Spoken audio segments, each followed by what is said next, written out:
Hello, my name is Emily Muff, and I look forward to sharing my project with you. Let's get right into it. So essentially, a microcosm in regards to ecology is a miniature version of a large ecosystem with hopes to replicate the same natural biological, biochemical, and behavioral processes that occur in the larger ecosystem that's being studied. This type of model can be very helpful in studying large-scale processes in a more manageable size. Also, it can be used in experimental purposes. Similar to the medical field using mice prior to human trials, microcosms can be used for smaller scale experimentation before testing the hypothesis on the intended environment. My first questions when undertaking this assignment were, can life really be sustained under this closed system? And what are the keys to creating a self-sustained microcosm? So I predicted that my microcosm will be able to sustain itself due to the variety of materials within it.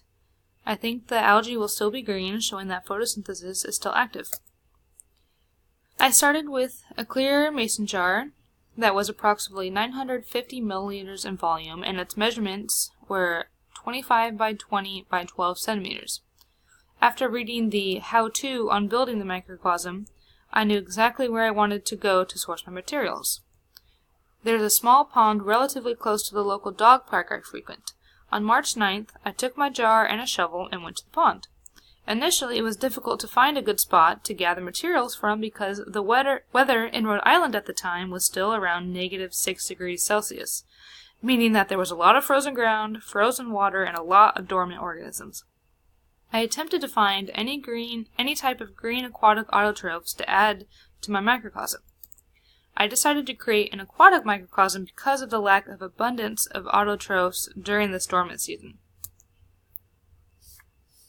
For about 6 weeks, this microcosm sat in a second-story, west-facing window that received unobstructed sunlight, disregarding the clouds. So this photo here was of day 1 of my microcosm project. Please excuse the poor quality of the photo, though you can see it was a bright sunny day and the microcosm received unobstructed light if there were no clouds throughout the entire project. Due to it being the same day I assembled the project, the water is still murky because everything had yet to settle. There's a lot of green aquatic plants that were under the waterline, and besides those autotrophs, no other autotrophs nor heterotrophs were visible at this time. This photo here was taken on week 2. I did not include photos of each week, but I thought that the change from week 1 to week 2 was pretty significant. As you can see, the watercolor is still clear, but now has a yellowish tint to it, and some moisture has accumulated on the inside of the jar. Also, this is a poor angle for it, but it was during this week that I began to see some autotrophic growth emerge from the surface of the waterline. You will be able to see it better in future slides, but they are bright green, upright, with small, tender leaves. In regards to heterotrophic growth, I was able to witness approximately 4 micro-tadpole-like organisms swimming very frantically near the aquatic autotrophs. I also discovered a segmented worm-like organism, which is pictured on the next slide, moving along the wall of the jar above the waterline. So here is that segmented organism. It was only about a centimeter and a half long. At about week 3, though, I was not able to locate the micro-tadpole-like organisms, and that was the case throughout the rest of the project. As for my segmented friend, I noticed some migration change up to about week 4, then by week 5 I was 100% confident it had moved on to another life. My autotrophic growth, though barely visible in this photo without looking really hard, was still growing and thriving. The stems were upright and strong looking, though vertical growth seemed minimal. As you can see, the color of my microcosm continued to darken, though only on the top 2/3 of the jar. The bottom of the jar, where the fine sediment was settled, contained clear-looking water. I also noticed at about week 4 that some of the algae that faced the window had a reddish tint to it. With increased darkness also came with increased textural changes. The water continued to look more slimy each week, and as is visible here, bubbles were constantly present along the waterline.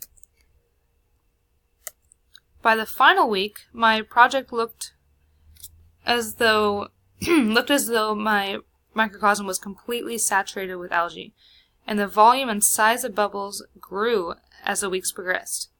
My bright green autotrophs continued to thrive the entire project. While their vertical growth seemed to stunt at about week 4, week 5, they continued to look strong and upright, which is slightly more visible in this photo, which was taken on the final day of the project. There was absolutely no heterotrophic movement to speak of. However, I do wish I could have viewed a water sample of my microcosm under a microscope. I'm very curious as to if there were any microorganisms thriving within it. So, to summarize, I suppose my hypothesis was disproven, but only partially, which, as a reminder, was that my microcosm would be self-sustaining.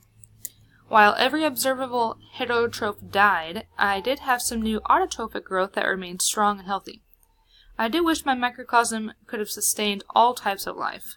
Perhaps it was because the extreme temperate differences between the environment that the heterotrophs were extracted from and the one it was put in, a jar in my bedroom window.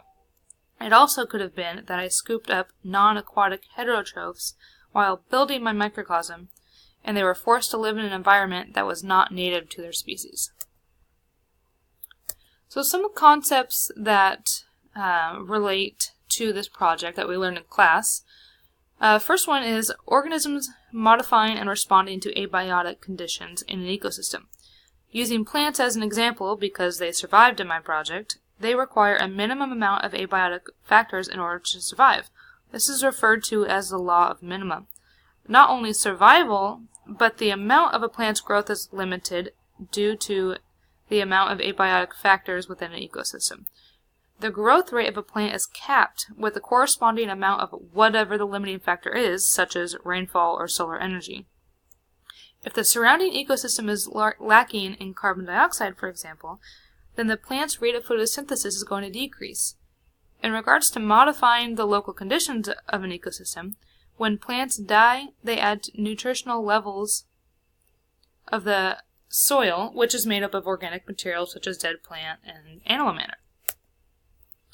So a second concept is the competitive exclusion principle. This principle states that if two different species are competing for the same limiting resource, only one will prevail. This may have been the case of my heterotrophs that eventually died off. Lastly, community ecology, which is probably the most evident concept that was covered in this course and that was reflected through this project. Which is when more than one species, such as plants, animals, and microorganisms, interact and coexist with the same ecosystem.